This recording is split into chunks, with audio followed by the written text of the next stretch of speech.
어떻게 한 주간도 잘 지내셨어요? 예, 날이 더운데 건강 유념하시고, 또 이 은혜의 말씀으로 오늘 또 함께 나누면서 이 더위를 믿음으로 또 이겨놨으면 좋겠습니다. 자, 오늘은 아브라함에 대한 말씀입니다. 아브라함과 예수 그리스도의 순종이라는 제목으로 은혜 말씀을 나누려고 하는데, 이 아브라함에 대해서는 몇 주간 나눠서 함께 아브라함에 대한 은혜 말씀을 나눠야 될 것 같습니다. 자, 아브라함의 별명이 있죠? 믿음의 조상. 그 노래도 있잖아요. 믿음의 조상 아브라함은 7명의 아들이 있었는데, 7명이 아니에요. 사실 8명인데 왜 7명이라고 가사를 붙여놓은지 모르겠어요. 자, 믿음의 조상이라는 별명을 이렇게 아브라함에게 붙이게 된 데는 두 개의 대표적인 사건 때문이라고 할 수가 있습니다. 그 두 개의 대표적인 사건이 바로 오늘 우리가 함께 읽은 두 군데의 말씀을 통해서 나오고 있습니다. 먼저 창세기 12장에서 보면 오늘 처음 읽은 앞부분의 말씀이죠.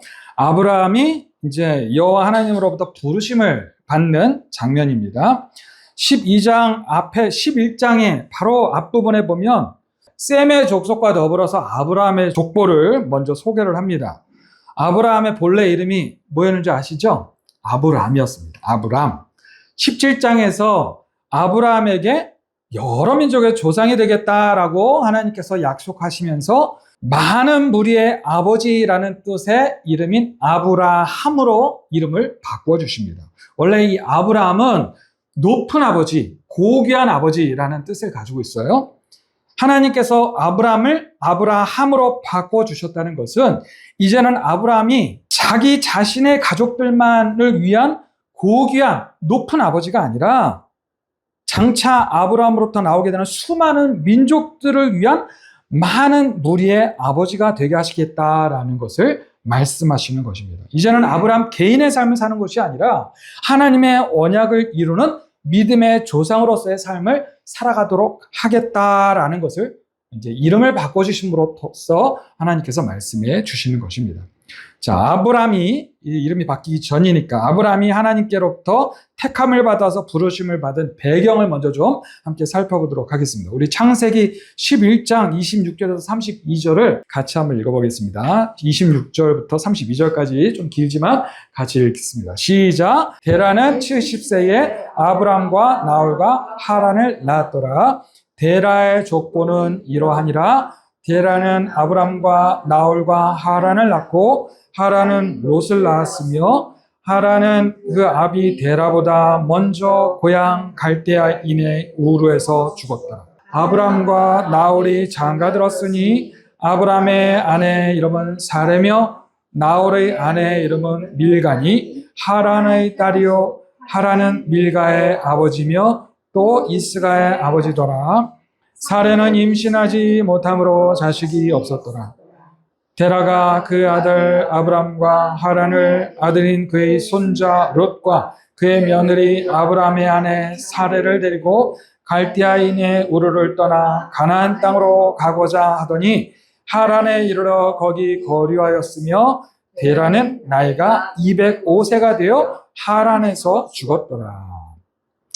복잡한 아브라함의 가족들을 소개하고 있습니다. 한번 읽어서는 쉽게 좀 이해하기가 쉽지 않아요. 자, 중요한 말씀이 31절, 마지막 31절인 아브라함의 아버지인 데라가 먼저 고향인 우르를 떠나서 가나안 땅으로 가고자 했다라는 말씀을 여러분 기억하시길 바랍니다.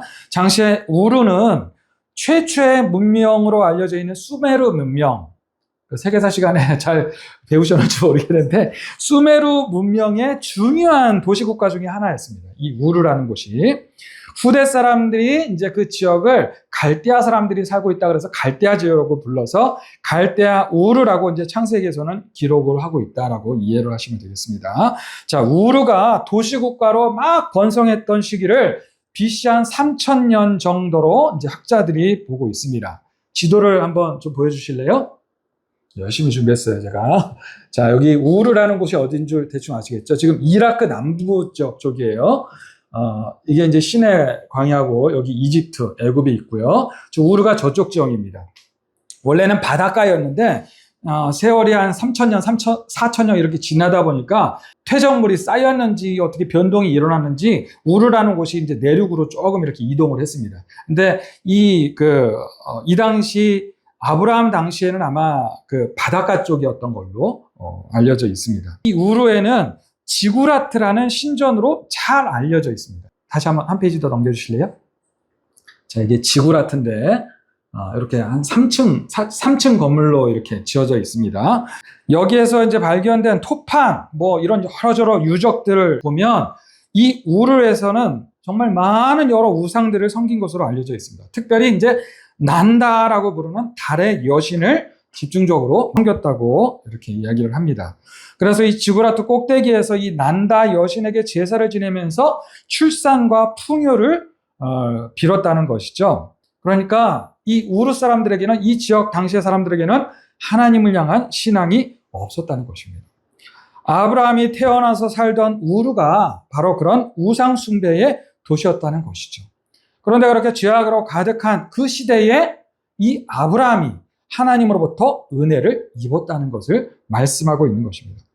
창세기 11장에 보면 노아의 세 아들 중에서 이제 특별히 셈의 족보가 나옵니다.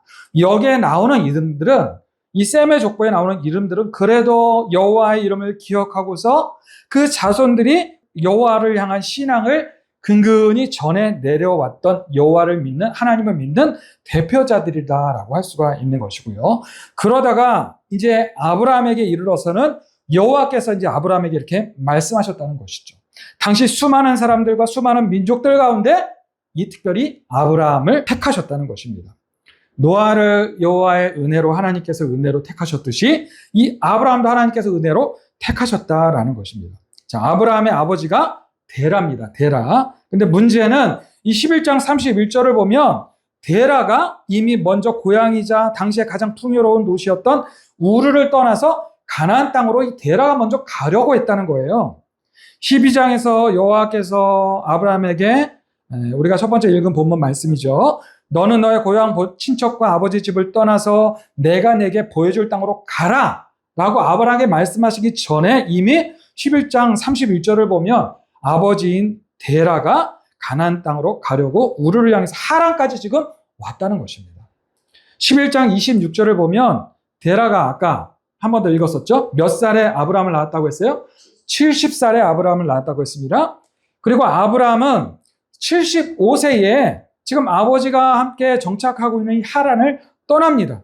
자, 그러면 아브라함이 하나님의 말씀을 듣고 하란을 떠날 때 이 데라의 나이가 몇 살이었을까요? 70 더하기 75? 예, 145살 때에 이제 아브라함이 하나님의 명령을 듣고 하란을 떠났다는 것입니다. 자, 데라와 아들들 가족은 지금 우르를 떠나서, 이미 우르를 떠나서 지금 하란에 머물고 있는 것입니다. 아까 그 지도를 한번 보여주실래요? 하란이 어디쯤인지? 하란이 이렇게 멀리 벌써 온 거예요. 자, 여기서 지금 머물고 있다는 것입니다.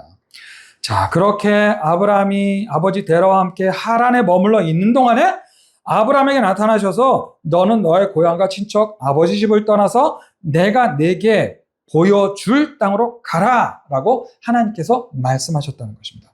자, 이 부분에 대해서 이제 성경학자들이 이렇게 해석을 합니다. 우리는 보통 아브라함이 우르에 있을 때 이 말씀을 듣고 떠났다, 우르에서 떠났다 이렇게 보통은 생각하거든요. 그것이 아니라는 거예요. 자, 그래서 이 부분에 대해서 이제 성경학자들이 이같이 해석을 합니다. 자, 조상으로부터 여호와 신앙을 이어받아 가지고 있던 데라가 먼저 지금 우상으로 가득한 땅에 있던 우르에서 신앙을 가지고 살아가는 것이 너무나도 힘이 들었다는 것이죠. 그것을 이 데라가 먼저 인식을 하고 있었다는 것입니다. 그런데 마침 그 첫째 아들인 아브라함에게 하나님께서 12장 1절에서 말씀하시는 거예요. 너는 너의 본토 친척 아비 집을 떠나서 내가 너에게 보여줄 땅으로 가라. 아브라함은 이 하나님께서 들은 이 말씀을 아버지인 데라에게 이 하나님의 말씀을 전하였고, 그래서 데라가 동생들과 가족들을 데리고 다 함께 온 가족을 데리고 가나안 땅을 향해서 출발했고 마침내 지금 이제 하란까지 도착을 했다는 것입니다. 그런데 하란이라는 곳도 땅이 비옥하고 그리고 너무나도 살기가 좋은 거예요. 그래서 데라와 나홀의 가족들은 그냥 하란에 정착을 해버린다는 것입니다. 하나님의 말씀을 데라가 잊어버린 거예요. 살기 좋은 그 하란 땅, 살기 좋은 세상과 데라가 그냥 타협을 해버렸다는 것입니다. 그러다가 데라는 죽을 때까지 205살에 죽잖아요.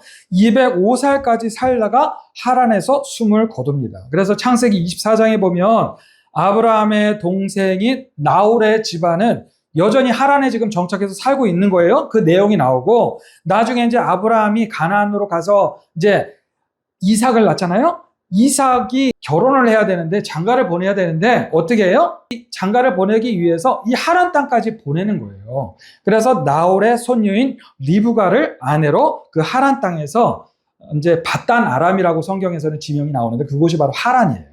그곳에서 리브가를 아내로 맞아들이는 장면이 창세기 24장에 보면 나오는 것입니다. 자, 그런 배경이 있다는 것을 기억해 두시기 바랍니다. 자, 이 아버지 데라는 하란에서 만족하고 있었다는 거예요. 아버지 데라는 하란에서 만족하고 있었지만 아브라함은 이 하나님의 말씀을 잊지 않았다는 것입니다. 하나님께서 아브라함에게 보여주신 땅은 하란이 아니었다는 것이죠. 그곳이 바로 가나안이었다는 것이죠. 아브라함은 그 하나님이 주신 말씀에 순종했고, 아브라함은 하나님의 말씀을 끝까지 믿었고, 그 믿음으로 하란을 떠났다는 것입니다. 아브라함이 태어나서 자랐던 고향인 우르를 떠날 때, 잘 정착하고 있는 하란을 떠날 때, 자, 이 아브라함의 마음이 어땠을까? 태어나서 자랐던 고향을 떠나서 서울로 올라, 그리고 정착해서 결혼해서 잘 살고 있었는데, 우리 두 분 이야기예요. 그런데 또 지구 반대편인 남아프리카로 떠날 때 우리 집사님 얼마나 두렵고 얼마나 떨리는 마음, 그런 마음이 있었지만 순수한 믿음으로 아마 떠나셨을 것 같아요. 지금은 아브라함이 그런 순수한 믿음으로 그 고향과 본토, 친척과 아비집을 떠났다는 것입니다. 우리의 삶을 가만히 보면 정말 이 믿음은 순수함에서 시작되는 것 같습니다. 우리가 처음 예수님을 만났을 때 그때 그 순수함이 얼마나 큰 순수함인지 몰라요. 그때 그 믿음만큼 순수했던 때가 없었던 것 같습니다. 아브라함은 지금 여전히 순수한 믿음을 가지고 있었다는 것입니다.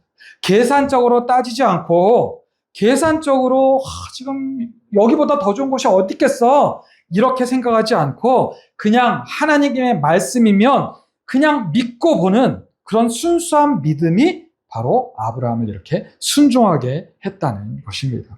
그러한 순수한 믿음으로 순종하는 모습을 이삭을 제물로 바치는 장면에서도 우리가 볼 수가 있는 것입니다. 우리 22장 1절로 4절까지 말씀을 다시 한번 읽어보겠습니다. 우리 파란색 글씨 말씀. 자, 같이 한번 읽어보겠습니다. 시작. 그 일 후에 하나님이 아브라함을 시험하시려고 그를 부르시되 아브라함아 하시니 그가 이르되 내가 여기 있나이다. 여호와께서 이르시되 내 아들 내 사랑하는 독자 이삭을 데리고 모리아 땅으로 가서 내가 네게 일러준 한 산 거기서 그를 번제로 드리라.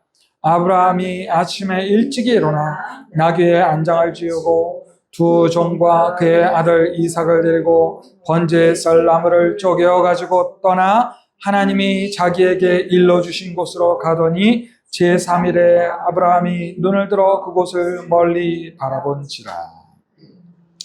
자, 가나안에 도착한 아브라함이 잘 정착을 하게 됩니다. 22장 앞에 보면 여러 가지 많은 사건들이 나오는데 참 아브라함의 연약함과 부족한 모습들도 나와요. 그럼에도 불구하고 하나님은 신실하게 아브라함과 하신 약속을 끝까지 지키십니다. 그래서 마침내 아브라함이 100세가 되었을 때에 마침내 하나님께서 약속하신 아들 이삭을 아브라함이 얻게 됩니다. 자, 아브라함이 노년의 상속자로 그렇게 어렵게 기다리던 약속의 아들 이삭을 얻고 그 이삭을 볼 때마다 이 아브라함의 마음이 어땠을까요? 한번 상상을 해보시길 바랍니다. 이삭을 볼 때마다 아마 눈에서 꿀이 뚝뚝 떨어지지 않았을까? 얼마나 이삭을 귀하게 정말 사랑으로 정성껏 키웠겠습니까? 자, 그런데 그 사랑하는 아들인 이삭을 1절 말씀에서 보니까 하나님께서 제물로 바치라는 것입니다. 그렇게 힘들고 어렵게 오랫동안 기다리게 하셔서 주실 때는 언제고 이삭을 통해서 한 민족을 세우시겠다고 그렇게 철석까지 하나님께서 약속을 하셨는데 이제는 직접 죽이라는 거예요. 죽여서 제물로 바치라는 것입니다. 하나님이 그러실 분이 아닌데, 하나님이 사람을 제물로 바치라고 이러실 분이 아닌데 어떻게 아들을 죽이라고 하실까? 여러분 이해가 되십니까? 그런데 아브라함이 어떻게 받아들입니까? 아브라함이 막 머릿속으로 막 복잡하게 막 계산하고 이러지 않았다는 것입니다. 여러분, 이 제물로 바치는 것은 단순한 일이 아니었습니다. 창세기에 보면 여러 이제 하나님께 제물로 바치는 순양이나 뭐 암염소를 제물로 이렇게 바치는 그런 장면들이 여러 군데 나오는데, 먼저 칼로 그 제물을 죽입니다. 그리고 피를 뽑고 제물을 반으로 갈라요. 그리고 그 제물을 땔감용 나무에다 올려놓습니다. 그리고 불로 태우는 것입니다. 제물을 반으로 가른다는 것은 하나님과 인간과의 언약을 맺는다는 의미가 있습니다. 아브라함은 이삭을 그와 같이 끔찍하게 죽이고 갈라서 제물로 바쳐야 하는 상황인 것입니다. 그때가 아브라함의 마음이 어땠을까요? 그런데 3절을 보면 아브라함이 아침에 일찍 일어나 나귀의 안장을 지우고 두 종과 그의 아들 이삭을 데리고 번제에 쓸 나무를 쪼개어가지고 떠나 하나님이 자기에게 일러주신 곳으로 가더니, 아브라함은 즉각적으로 순종했다는 것입니다. 이런 모습을 통해서 성경은 믿음이 무엇인지를 우리에게 알려주시는 것입니다. 믿음이 어떻게 드러나는지를 우리에게 보여주시는 것입니다. 여러분, 믿음이 무엇입니까? 믿음은 순종하는 것이라는 거예요. 믿음은 하나님의 말씀을 순종하는 것으로 나타난다는 것입니다. 하나님의 말씀에 완전히 순종하는 것이 곧 믿음인 것입니다. 그 순종을 우리에게 더욱 완벽하게 보여주시는 분이 계시죠. 그분이 누구십니까? 바로 예수 그리스도이신 것입니다. 하나님께서 아브라함에게 너의 사랑하는 아들 이삭을 제물로 바치라 라고 말씀하십니다. 이삭은 아브라함의 모든 것이었죠. 아브라함의 대를 이어서 이스라엘 민족을 이뤄갈 유일한 존재가 바로 이삭이었습니다. 그런데 그 이삭을 죽인다는 것은 아브라함 자신이 죽는 것보다 더 큰 고통이었다는 것이죠. 이삭을 죽이려고 칼을 들었습니다. 그 순간 아브라함은 자신을 죽인 것입니다. 그 장면을 히브리서 기자는 히브리서 11장 17절에서 이와 같이 해석을 합니다. 자, 우리 히브리서 11장 17절로 19절까지 말씀을 같이 한번 보시면서 읽어볼까요? 시작! 아브라함은 시험을 받을 때에 믿음으로 이삭을 드렸으니 그는 약속을 받은 자로 돼 그 외아들을 드렸느니라. 그에게 이미 말씀하시기를 내 자손이라 칭할 자는 이삭으로 말미암으리라 하셨으니 그가 하나님이 능히 이삭을 죽은 자 가운데서 다시 살리실 줄로 생각한지라 비유컨대 그를 죽인 자 가운데서 도로 받은 것입니다. 자, 아브라함이 이삭을 죽이려고 칼을 들었을 때에 아브라함에게는 지금 어떤 믿음이 있었다고 히브리서 기자가 말씀을 하고 있는 거예요? 아브라함에게는 어떤 믿음이 있다는 거예요? 내가 지금 이삭을 죽이더라도 하나님께서 능히 이삭을 다시 살리실 것이다 라는 믿음이 아브라함에게 확실히 있었다는 거예요. 그러한 믿음을 가지고 지금 아들 이삭을 죽이려 했다는 것입니다. 여러분, 예수님께서 십자가에 못 박혀 죽으셨습니다. 비록 예수님은 자신이 죽음을 맞이할 것이지만 예수님에게도 확실한 믿음이 있으셨다는 것입니다. 내가 비록 십자가에 못 박혀 죽을지라도 하나님 아버지께서 나를 다시 살리실 것이라는 확실한 믿음이 예수님에게도 있었다는 것입니다. 여러분, 이 부분을 정말 우리가 잘 생각하셔야 됩니다.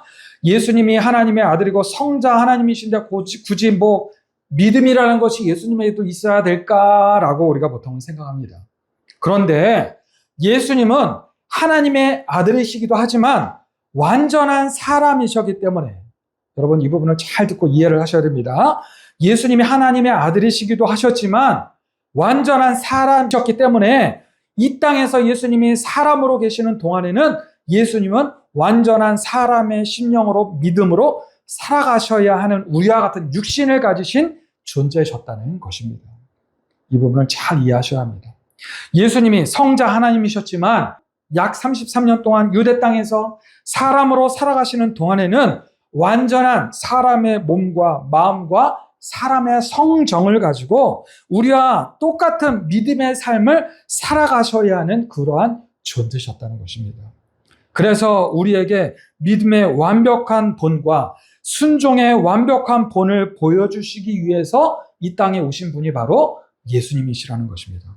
그래서 예수님도 십자가의 고난을 당하실 때에, 채찍질을 당하시고 골고다 언덕을 올라가실 때에 십자가에 못이 박히시고 그 6시간 동안 매달려 계실 때에 완전한 믿음으로, 그 완전한 믿음에서 나오는 그 믿음의 의지로 예수님은 순종하셨다는 것을 우리가 이해할 수 있어야 되는 것입니다.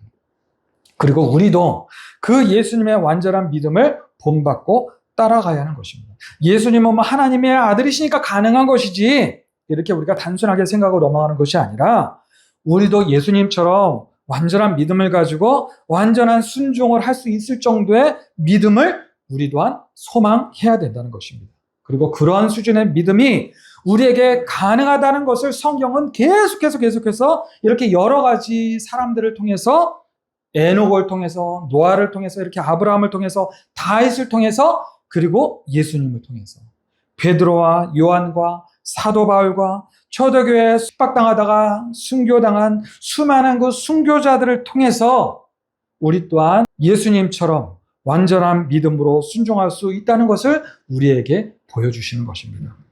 우리도 그렇게 완전한 믿음으로 순종하는 크리스찬으로 살아갈 수 있다는 것을 우리에게 끊임없이 말씀해 주고 계시는 것입니다. 자, 여러분, 믿음은 하나님의 말씀을 그렇게 순전하게 믿고 그 말씀에 순종하는 것으로 믿음이 드러나게 되는 것입니다.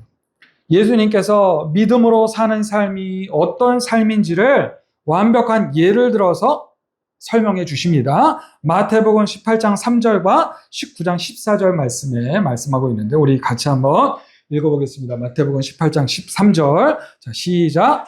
이르시되 진실로 너에게 이르노니 너희가 돌이켜 어린아이들과 같이 되지 아니하면 결단코 천국에 들어가지 못하리라. 19장 14절이요. 예수께서 이르시되 어린아이들을 용납하고 내게 오는 것을 금하지 말라. 천국이 이런 사람의 것이니라 하시고, 아멘. 어린이집에 다니는 그 어린아이들 있죠. 그 어린아이들을 보면 정말 그 특징이 있습니다. 그것은 그 어린아이들은 엄마나 아빠나 선생님이 하는 말은 무조건 믿는다는 것입니다. 우리 자녀들 3살, 4살 때의 우리 자녀들 모습을 다 기억하실 것입니다. 이제 막 말을 배우고 미운 7살 되기 전까지는 얼마나 이쁘고 얼마나 참 말도 잘 듣고 그렇습니까? 완전히 그냥 엄마 껌딱지죠. 엄마 아빠가 뭐라 그러면은 의심하지 않고 바로 완전히 순종을 합니다. 그런 모습이 어린아이와 같은 완전한 믿음이고 완전한 순종의 모습이라고 말씀하고 있는 것입니다. 예수님께서 어린아이와 같이 아니하면 천국에 갈 수 없다라고 말씀하시는데 그와 같은 완전한 믿음과 순종이 있어야지 천국에 갈 수 있다라고 말씀하시는 것입니다. 여러분, 우리도 그러한 어린아이와 같은 믿음과 순종이 있어야 된다라고 말씀하시는 것입니다. 아브라함이 본토 친척 아비집을 떠나서 전혀 본 적이 없는 하나님이 보여주신 것도 아니고 앞으로 보여줄 땅으로 가라고 말씀하시는 거예요. 이것이 오직 믿음으로 순종하는 모습, 우리 성도들이 가져야 하는 믿음의 모습인 것입니다. 아브라함이 아들 이삭을 제물로 바치라는 그 하나님의 말씀에 하나님께서 다시 살리실 것이라는 확신을 가지고 즉각적으로 순종하는 모습, 그러한 모습이 바로 우리가 가져야 할 믿음의 모습이라는 것입니다. 저는 개인적으로 오늘 말씀을 준비하면서 여전히 믿음이 연약한 저 자신의 모습을 다시 한번 또 보면서 회개를 또 많이 하게 되더라고요. 뭐 저뿐이겠습니까? 우리는 우리가 살아온 인생을 돌아보면서 항상 후회를 하게 됩니다. 왜 후회를 할까요? 결국에는 우리가 온전한 믿음으로 살아가지 않았기 때문에 계속해서 자꾸만 한쪽 발은 세상에 두고 한쪽 발만 하나님을 믿는다고 하면서도 그렇게 미적지근한 신앙으로 살아가기 때문에 우리가 항상 후회를 하게 되는 것입니다. 우리가 이렇게 하나님 말씀을 늘 듣지만 그 말씀을 듣기만 하고 우리가 이제 평소에 살아가는 삶 속에서는 하나님의 말씀에 이 어린아이 같은 완전한 순종의 모습으로 순종하는 삶을 살지 못하기 때문에 우리가 항상 후회를 하게 되는 것입니다. 돌아보면 우리의 후회가 되는 모습을 보면 다 그렇습니다. 그래서 여러분 이제부터라도 다시 한번 결심하시고 다짐하시기를 축복합니다. 하나님의 말씀을 읽고 듣고 의심하시는 것이 아니라 아브라함과 같은 믿음으로 나에게 오늘 주신 이 말씀에 바로 내가 순종하리라 결심을 다시 한번 하시고 다시 한번 내가 믿음으로 살 것을 다짐하시는 저와 여러분들 되시기를 주님의 이름으로 축복합니다.